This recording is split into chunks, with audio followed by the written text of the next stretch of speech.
Did you guys just see that koi? Okay, cool. To the herpetologists, amateur and professional.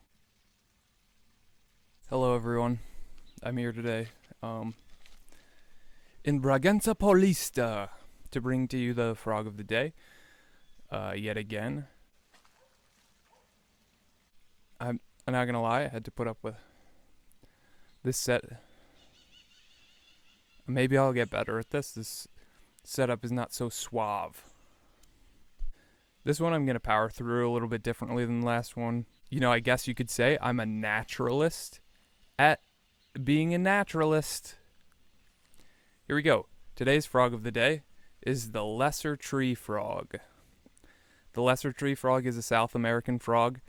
It's really widely distributed throughout the countries in South America.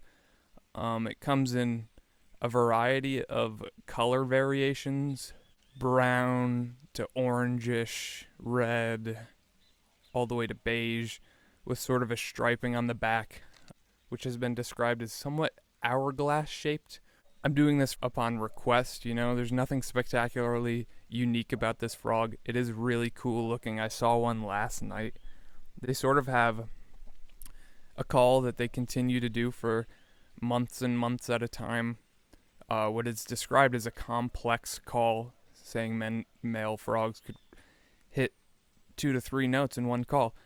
I heard it. It seemed simple. It was shrill. It sounds like a monkey. I'll drop it here if I can find it. Hopefully the other noise isn't too distracting. Oh no. Come here. Okay. So the lesser tree frog, scientifically named Dendrocephalus minutus, the Dendrocephalus minutus, pardon my pronunciation, which translates to small tree dwelling frog. It's in the Hylidae family. It can be found in natural or anthropological sites. Where I saw it was a farm.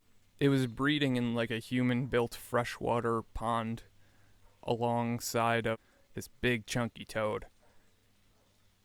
I'll put the name and I'll put a video of that calling. I did get a video of that one calling. I'll put that in there. That's not the frog of the day though. The frog of the day is the lesser tree frog, everybody. The lesser tree frog, they're primarily They're primarily arboreal, meaning they live in trees, thus the name. They trek down to lowland grass, shrubs, and bush near and on ponds and pools, puddles, etc. to mate. They're known to have an extremely large distribution. They've said to have been found from 0 feet sea level to 2,000 feet sea level from Argentina. I saw mine in Brazil, here in Bragança Paulista, within the city, but at a farm at a beautiful art festival. Let's see what else I have on my notes here. So in 2014, given what they knew about the colorations and the distribution of this frog, they decided to do a study. So 30 scientists went out and were able to identify over 47 different groups of mitochondrial DNA among these frogs.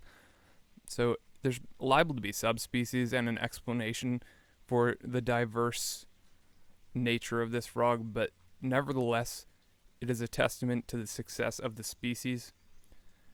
They lay around 300 eggs at a time, and the eggs are fertilized within, let me see.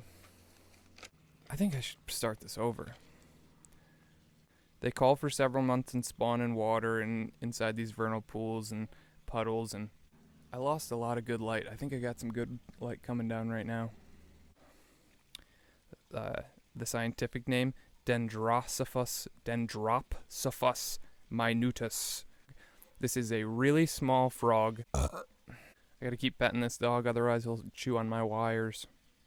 I read the males get territorial over the best spots to breed. Fight other frogs, I guess, for the best perches in and around their breeding pools. I didn't witness this. I think I heard it though. Their calls were getting really aggressive, which is already, it's an unpleasant call.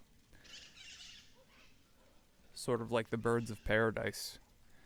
Can't you just imagine little tiny frogs? They are nocturnal, as most frogs are.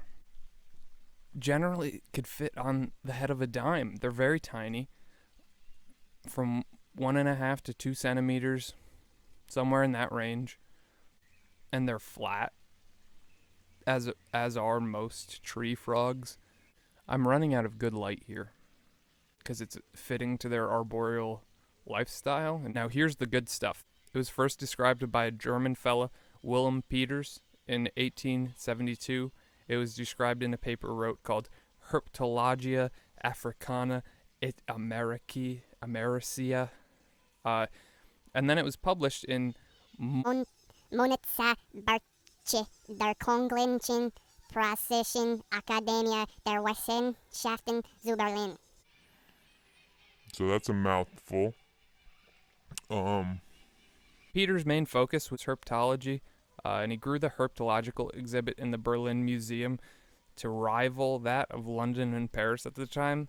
He described over 6,000